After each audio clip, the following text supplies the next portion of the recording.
cereais. Nos anos 60, a política agrícola comum, depois da guerra, era para a Europa dar de comer aos europeus de uma certa maneira e tentou-se produzir ao máximo. Hoje estamos talvez no sentido inverso.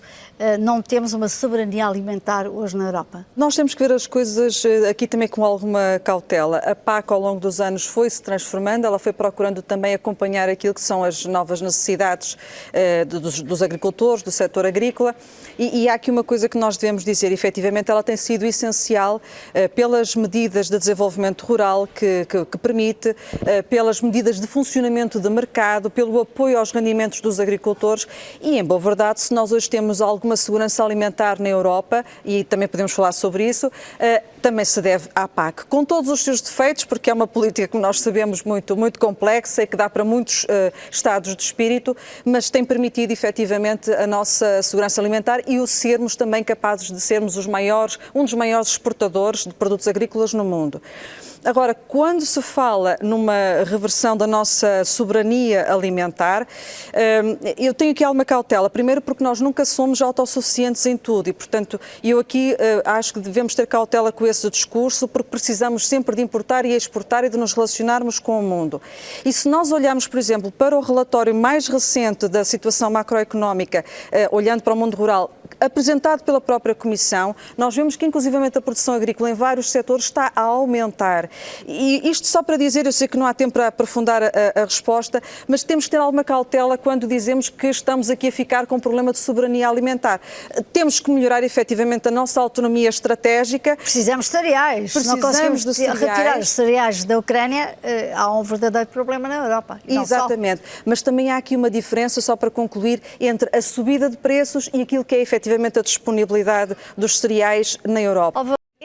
Isabel Carvalhais, fala-se hoje, e aliás há um grande debate sobre a questão climática e sobre ecologia e também sobre os pesticidas. Está-se muito a defender a produção bio, mas ela é caríssima. Quer dizer, a maior parte das pessoas não tem acesso. Como é que se faz?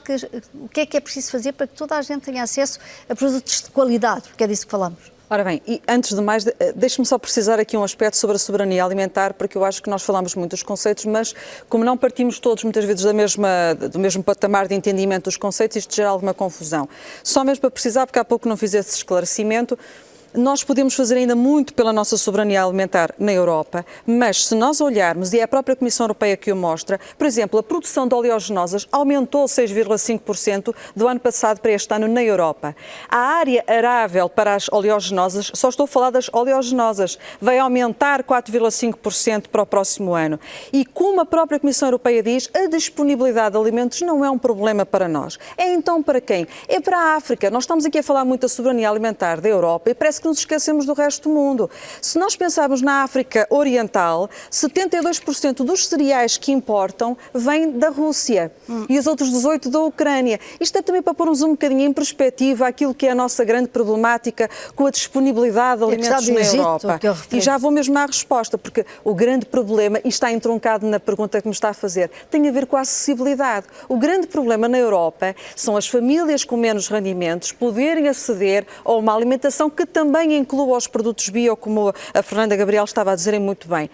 E é evidente que quanto maior for a produção, a tendência será, obviamente, também para baixar, e depois é um equilíbrio difícil, porque também é preciso garantir que quem está no modo de produção biológico tem algum retorno, e é por isso que muitos destes produtores apostam não na quantidade, mas na qualidade, como forma de conseguir esse valor acrescentado para o seu produto.